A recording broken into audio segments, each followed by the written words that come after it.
semuanya. Jadi hari ini saya akan membahas tentang function. Jadi function itu adalah suatu submodul di mana submodul tersebut bisa dipakai berulang-ulang untuk melakukan hal yang sama. Nah, fungsinya itu buat ngurangin redundant. Redundant itu adalah pengulangan atau repetisi yang bisa bikin program nggak efektif. Jadi kayak fungsinya sama tapi diulang-ulang terus. Nah, itu kita bisa perbaikinya dengan menggunakan fungsi. Nah, di sini saya akan memberikan contoh codingan. Misalnya kita ingin membuat kotak. Sini kita akan melakukan scanf untuk row-nya. Kalau kita ingin bikin di main dan ingin bikin terpisah di sebagai function, perbedaannya nggak terlalu jauh. Misalnya kita ingin bikin di main,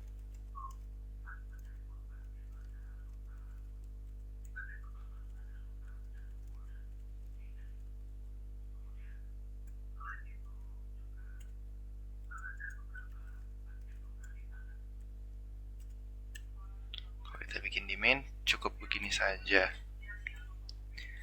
Bikin 5, oke, berhasil.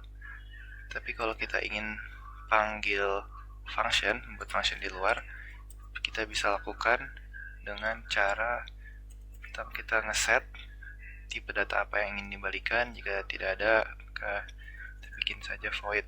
Terus kita ngeset parameter. Di sini saya akan mengambil variable row sebagai parameter karena saya akan menggunakan row. Terus cukup bikin sama seperti di main. Tapi di sini jadi di mainnya kita harus memanggil fungsi tersebut square, nama function, dan kita mengisi parameter dengan rows. Sudah, coba run.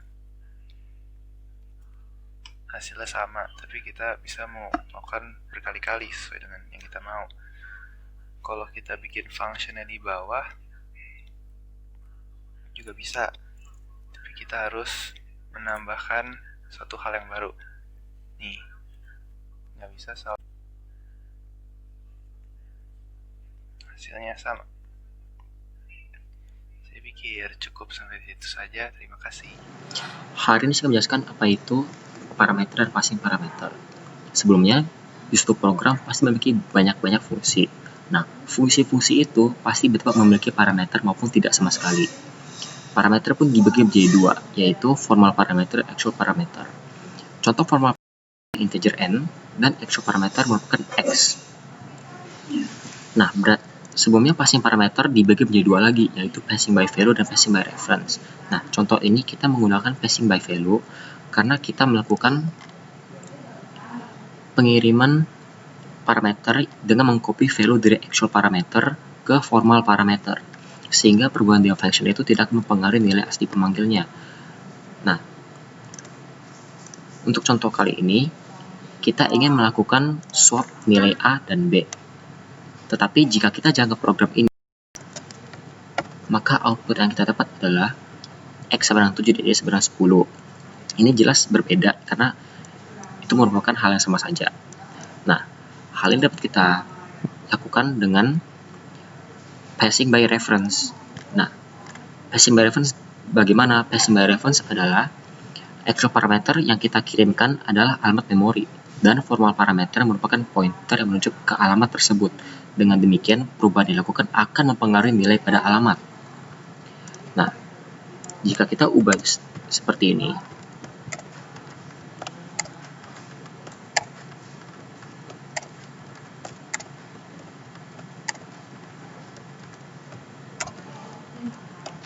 dan kita jalankan programnya,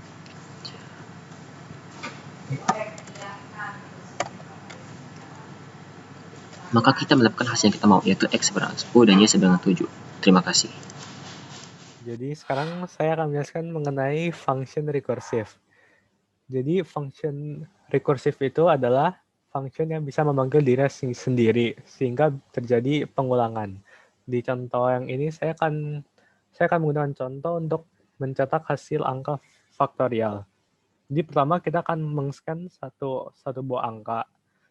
Lalu satu buah angka ini akan dimasukkan ke dalam function yaitu faktorial. Jadi saat masuk di faktorial ini, function ini akan mengambil angka yang tadi kita input yaitu A. Lalu di sini saya membuat jika A itu sama dengan 0, maka hasil adalah 1. Jika bukan 0 atau lebih dari 0, maka hasil sama dengan A dikali faktorial A-1. Jadi misalnya kita menggunakan A itu sama dengan 4. Jadi pas masuk di integer faktorial ini, A tidak sama dengan 0, maka hasil 1. Karena syaratnya bukan ini, jadi akan ke else. Jadi hasil sama dengan A itu 4 dikali faktorial A-1. Nah, di sini terjadi pemanggilan function faktorial lagi. Jadi faktorial A-1 ini kita belum tahu angka itu apa. Jadi nanti akan masuk ke function itu lagi. Faktorial A-1. A-1 itu 3. Jadi akan masuk lagi ke function ini, faktorial integer A. A-nya ini sekarang 3. Karena tidak sama dengan 0, maka akan ke else. Jadi else hasil sama dengan A, yaitu 3 dikali faktorial A-1. Dan ini akan diulang terus sampai A-nya 0. Jadi saat A-nya 0, if A sama dengan 0, hasil akan sama dengan 1, selesai, lalu dia akan return hasil. Hasil ini yang tadi kan berupa 1, lalu dia akan balik ke proses sebelumnya, yaitu pada saat A-nya 1. Jadi pas di sini hasil sama dengan 1 dikali faktorial A-1. Faktorial A-1 ini kan tadi kita sudah dapat hasilnya itu 1. Jadi 1 dikali 1, hasil akan menjadi 1. Lalu dia akan return hasil ke sebelumnya pada saat A-nya sama dengan 2. Jadi hasil sama dengan 2 dikali 1. Nah, akan mendapatkan hasil sama dengan 2. Lalu hasil ini akan di-return ke faktorial lagi pada saat A-nya 3. Jadi hasil sama dengan 3 dikali 2, yaitu 6. Lalu 6 akan di-return lagi pada saat A-nya 4. Jadi hasil sama dengan 4 dikali 6, yaitu 24. Setelah selesai itu semua, lalu fungsinya akan return hasil ke integer main. Dan integer main akan mengambilnya sebagai faktor. Faktor sama dengan 24. Jadi printf hasil faktorial sama dengan 24. Pada saat saya menjalankan kodenya di sini, scan angka 4, dan yang akan keluar adalah 24.